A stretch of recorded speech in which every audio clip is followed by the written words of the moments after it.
Hello everyone, standard 11 chapter 4 व्यवहार के जैविक आधार। इस बार जो एग्ज़ाम है 27-28 तारीख को, तो उसमें साइकोलॉजी में चैप्टर 3 और 4 आएगा। तो आगे 3 का वीडियो सब भेज दिया है मैंने। चैप्टर 4 का भी वीडियो ये मैं बताती हूँ चैप्टर 4 में क्या क्या है। जो मानव का विकास होता है उसमें हमारे जैविक आधार कौन कौन से हैं। मानव उत्क्रांति के सीमा स्तंभ, यानी कि मानव का विकास हुआ तो उसका सीमा स्तंभ क्या है, कैसे उसकी उत्क्रांति हुई, तो उसमें 3 है। ये मोस्ट आईएमपी क्वेश्चन है। मानव उत्क्रांति के सीमा स्तंभ, ये इसमें 3 पॉइंट आएंगे। द्रेपकता, मस्तिष्क का विकास और भाषा का विकास। द्रेपकता में आएगा, मनुष्य की सीधी खड़े होकर चलने की शक्ति का निर्देश करती है। 2 पैरों से चल सकने के कारण मनुष्य हाथ से अलग अलग वस्तु को पकड़कर उसका अच्छी तरह उपयोग करता है और परिणाम स्वरूप वो नए नए साहस भी करता है, संशोधन करता है। मस्तिष्क का विकास, पृथ्वी पर जितने भी सजीव प्राणी हैं उसमें मनुष्य का मस्तिष्क का विकास अलग स्वरूप का होता है और उसके आधार पर वो अन्य सजीव प्राणियों से भी अलग काम करता है। भाषा का विकास, भाषा भी मनुष्य के पास ही है कि वो शब्दों का उपयोग करके, यानी कि भाषा का उपयोग करके अपने विचारों का आदान प्रदान करे। तो ये 3 पॉइंट हुए इसके मानव उत्क्रांति के सीमा स्तंभ, इसके ये 3 पॉइंट हुए बराबर। फिर है जनिन तत्व और व्यवहार। जनिन तत्व क्या है? तो जनिन तत्व वो रंगसूत्र में पाया जाता है।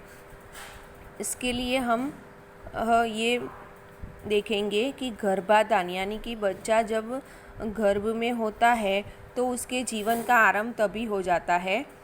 फलित कोश माता के गर्भ में से विकसित होता है, जिसमें 23 माता की तरफ से रंगसूत्र मिलते हैं और 23 पिता की तरफ से रंगसूत्र मिलते हैं। और ये उसकी व्याख्या है। ऐसे प्रत्येक रंगसूत्र पर अति सूक्ष्म कणों की श्रृंखला होती है जिन्हें जनिन तत्व कहा जाता है। ये आपको यहाँ पे अंडरलाइन करनी है। रंगसूत्र में अति सूक्ष्म कई सारे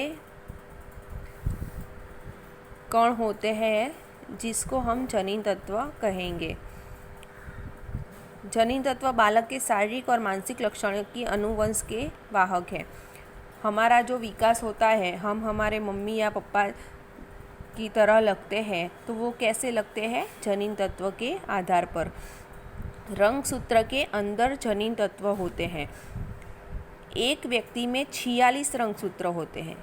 एक व्यक्ति में 46 रंगसूत्र होते हैं, जो माता की तरफ से 23 और पिता की तरफ से 23 ऐसे मिलकर के 46 रंगसूत्र होते हैं।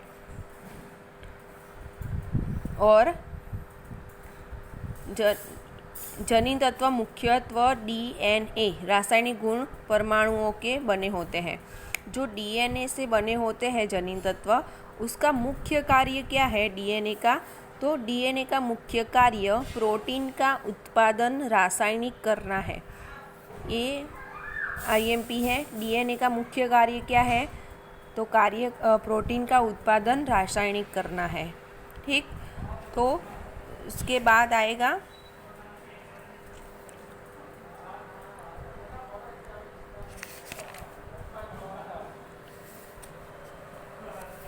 चेता तंत्र और उसके भाग। हमारा शरीर जो है वो कैसे बना है? चेता तंत्र का। तो चेता तंत्र कितने प्रकार के होते हैं? तो उसके 2 प्रकार है। मुख्यत्वे चेता तंत्र के 2 भाग है। यहाँ पे पूरा कोष्टक समझाया है। चेता तंत्र के भाग, सबसे पहला चेता तंत्र केंद्रीय चेता तंत्र और दूसरा परिधवर्ती चेता तंत्र। ये दोनों मुख्य है। फिर इसके अंदर 2 आएंगे। केंद्रीय चेता तंत्र के अंदर मस्तिष्क और रीढ़।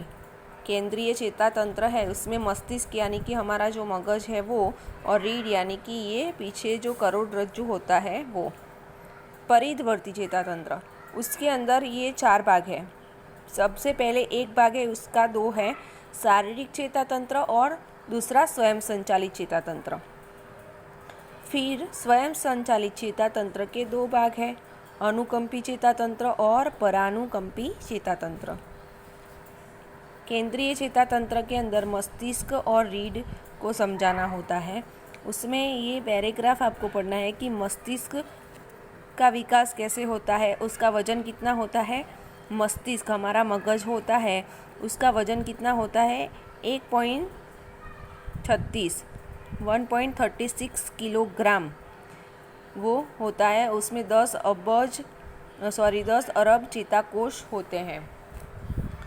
उसके बाद मस्तिष्क की रचना, यानी कि हमारा मस्तिष्क बना कैसे है, तो वो पहले उसका आएगा मस्तिष्क स्कंद और छोटा मस्तिष्क, दूसरा आएगा सीमावर्ती तंत्र और तीसरा बड़ा मस्तिष्क।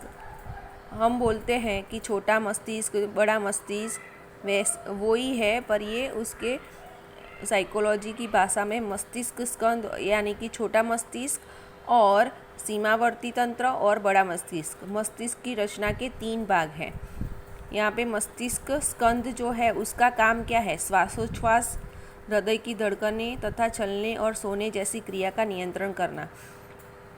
ये अंडरलाइन करना है यहाँ पे। मस्तिष्क स्कंद जो होता है वो क्या करता है, तो हम जो श्वास लेते हैं, हृदय को धड़क यानी कि हृदय हमारा चलता है वो काम करता है, और सोने जैसी क्रिया का नियंत्रण।